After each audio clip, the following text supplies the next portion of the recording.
Just wanted to reflect upon a question that we ended up getting from one of our clients. And that question was, the writer writes, do you think 2017 will bring increases greater than 20%?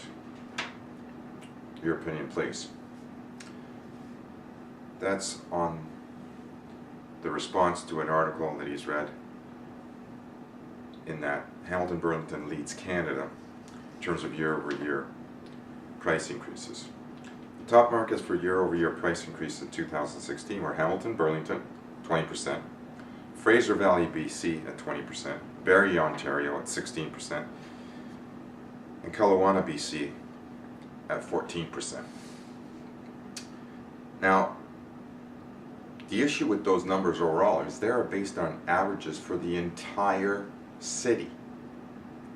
There's a lot of neighborhoods in each city, and not every neighborhood went up at the same pace. So just keep that in mind. However, in terms of averages, overall, it's relative. Now, will the buyers in the smaller based cities will have higher year-over-year average prices? That's easier to achieve because they're starting with a lower base. So for example, if a city had an average base price of $100,000, they only need to go up to $120,000. That's only a $20,000 increase in the year to get a 20% increase. So 20%, although that's significant, on that base it only works out to be $28,000. But if you have a 20% base on an average of $1 million, that's a $200,000 increase, tenfold. It's much more difficult to achieve that kind of an increase year over year, the larger the base. So, will 2017 bring about the same phenomenal record changes in terms of year-over-year price increases that we achieved in 2016? Very unlikely for these key reasons. First of all, 2017 is unlikely to repeat such dramatic increases because the Bank of Canada has made quote-unquote nuclear mortgage financing rule changes that kicked off October 17th were phased into November 30th. So effective December 1st, 16 and onwards, okay, high ratio buyers borrowing more than 80% of their mortgage, have effectively had their previous qualification amounts reduced by 20%. Talk about killing a pipe dream. Now, high ratio buyers, the ones I just mentioned, they've had their own home dreams dashed by 20% at least. Quite a bitter pill to swallow, especially for entitlement expectant millennials. Thirdly, mortgage rates are forecast to rise. And this is the first time in a decade where they're actually forecasting higher interest rate. And why is that happening? Because our largest trading partner, the US, is stating publicly they're going to be increasing interest rates because the economy there is doing better. Well, what happens there, since they're 10 times the market of Canada or more in some categories, then in order to compete, we have to follow suit. Because if we don't increase our interest rates to keep pace with what the US is doing, then it's going to hurt our imports and our exports respectively. So we kind of have to walk in the shadows of the economy of the US. In addition, as mortgage rates rise, home buyers will qualify for less, and that literally will put hundreds of thousands of buyers, yes, you heard it right, hundreds of thousands of buyers across Canada will be forced to keep on renting because they don't qualify, they don't meet the new ratios. And as far as the Bank of Canada is concerned, as far as the bank's concerned, they have to follow the Bank of Canada's dictated guidelines. It's top down.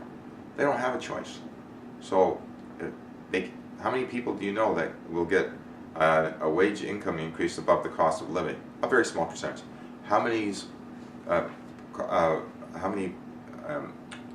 employees will actually have an increase in their salaries above double digits, 10% plus or 20% plus. It's an infinitesimal percentage. So will they keep up? No, that means that they're going to be forced. For example, previously they say they qualify for 700,000, they lose 20%. Now they only qualify for 560,000. And trying to find a property for 560,000 in some neighborhoods, well, it's impossible. Why? Because it doesn't exist, especially in some neighborhoods here in the GTA.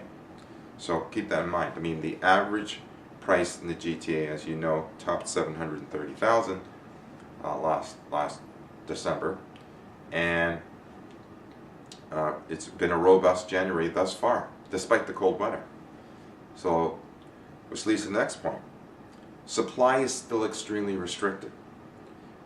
Supply of homes. Yet if banks are unable to lend what a buyer needs, then the number of houses sold will have to decrease. Houses will stay on the market longer and price increases will slow down. Number 6, based on the reliable real estate fundamentals, such as job growth, that's number 1, followed by population growth, infrastructure developments, and more, the affordability index will continue to be and become much more of a weighted factor.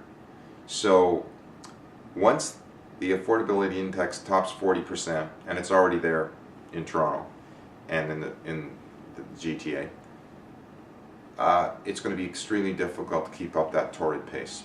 So that's going to, and we already saw it in Vancouver. I mean, Vancouver saw the average detached home drop by 400,000 over a year. Why? The affordability index hit 55%.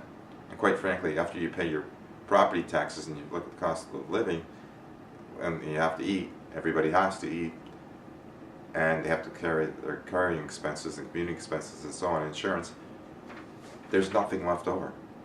So yeah, so keep that in mind. So, you know, Toronto's just, you know, hovering over 1 million, still have a little bit of room to go.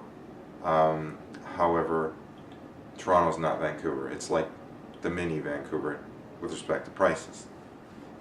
And then, from an objective perspective, prices will continue to rise as long as demand exceeds supply.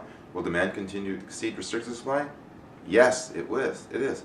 We know that over 100,000 people are moving into the GTA. That's the forecast, and that's a conservative forecast. That's before the Liberals are going to introduce more liberal immigration policy.